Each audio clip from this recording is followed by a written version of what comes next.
ನಮಸ್ಕಾರ ಸ್ನೇಹಿತರೆ, ನಮ್ಮ ಚಾನಲ್ಗೆ ನಿಮ್ಮೆಲ್ಲರಿಗೂ ಹೃದಯಪೂರ್ವಕ ಸ್ವಾಗತ.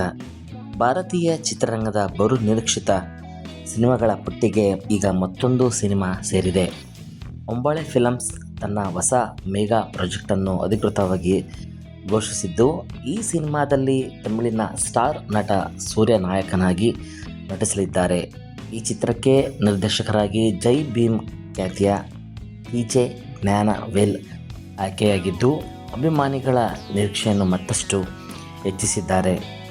ಇದೀಗ ಈ ಸಿನಿಮಾದ ಮತ್ತೊಂದು ಪ್ರಮುಖ ಅಪ್ಡೇಟ್ ಹೊರಬಿದ್ದಿದೆ. ನಾಯಕಿಯಾಗಿ ಯುವ ನಟಿ ಕಾಯದು ಲೋಹಾರ್ ಆಯ್ಕೆಯಾಗಿದ್ದಾರೆ. ಕಾಯದು ಲೋಹಾರ್ ಈಗಾಗಲೇ ತಮ್ಮ ಅಭಿನಯ ಮತ್ತು ಸೌಂದರ್ಯದ ಮೂಲಕ ಗಮನ ಸೆಳೆದಿದ್ದಾರೆ. ಸೂರ್ಯ ಅವರಂತಹ ದೊಡ್ಡ ಸ್ಟಾರ್ ಜೊತೆಗೆ ನಟಿಸುವ ಅವಕಾಶ ಸಿಕ್ಕಿರುವುದು ಅವರ ಸಿನಿ ಜೀವನದ ದೊಡ್ಡ ಮೆಲುಗು ಎನ್ನಲಾಗುತ್ತಿದೆ. ಇನ್ನು ಸೂರ್ಯ ಬಗ್ಗೆ ಹೇಳುವುದಾದರೆ, ಕಳೆದ 2 ದಶಕಗಳಿಂದ ವಿಭಿನ್ನ ಪಾತ್ರಗಳ ಮೂಲಕ ಪ್ರೇಕ್ಷಕರ ಮನಗೆದ್ದಿದ್ದಾರೆ. ರಾಷ್ಟ್ರ ಪ್ರಶಸ್ತಿ ಸೇರಿದಂತೆ ಹಲವು ಫಿಲ್ಮ್ ಫೇರ್ ಪ್ರಶಸ್ತಿಗಳನ್ನು ಪಡೆದಿರುವ ಅವರು ಕಥೆಗೆ ಹೆಚ್ಚು ಮಹತ್ವ ನೀಡುವ ನಟರೆಂದು ಗುರುತಿಸಿಕೊಂಡಿದ್ದಾರೆ. ನಿರ್ದೇಶಕ ಟಿ.ಜೆ. ಜ್ಞಾನವೇಲ್ ಕೂಡ ಸಮಾಜಮುಖಿ ಕಥೆಗಳನ್ನು ವಿಭಿನ್ನ ರೀತಿಯಲ್ಲಿ ಹೇಳುವ ನಿರ್ದೇಶಕರಾಗಿದ್ದಾರೆ.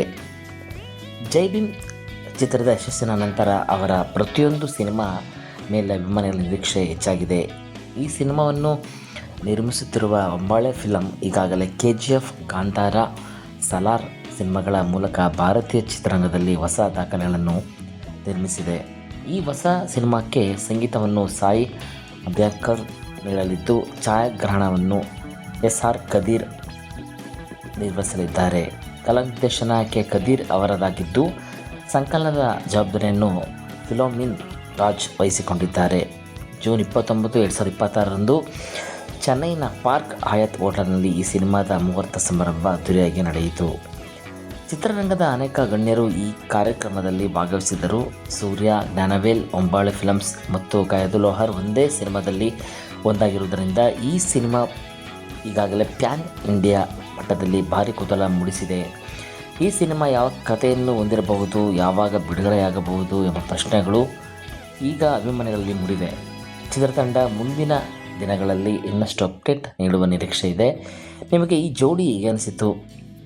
ಕಾಯದು ಲೋಹಾರ್ ಆಯ್ಕೆ ಸರಿಯೇ? ನಿಮ್ಮ ಅಭಿಪ್ರಾಯವನ್ನು ಕಾಮೆಂಟ್ನಲ್ಲಿ ತಿಳಿಸಿ. ವಿಡಿಯೋ ಇಷ್ಟವಾದರೆ ಲೈಕ್ ಮಾಡಿ, ನಿಮ್ಮ ಸ್ನೇಹಿತರೊಂದಿಗೆ ಹಂಚಿಕೊಳ್ಳಿ ಮತ್ತು ನಮ್ಮ ಚಾನೆಲ್ ಅನ್ನು ಸಬ್ಸ್ಕ್ರೈಬ್ ಮಾಡಿ. ನಮಸ್ಕಾರ ಸ್ನೇಹಿತರೆ, ಧನ್ಯವಾದಗಳು.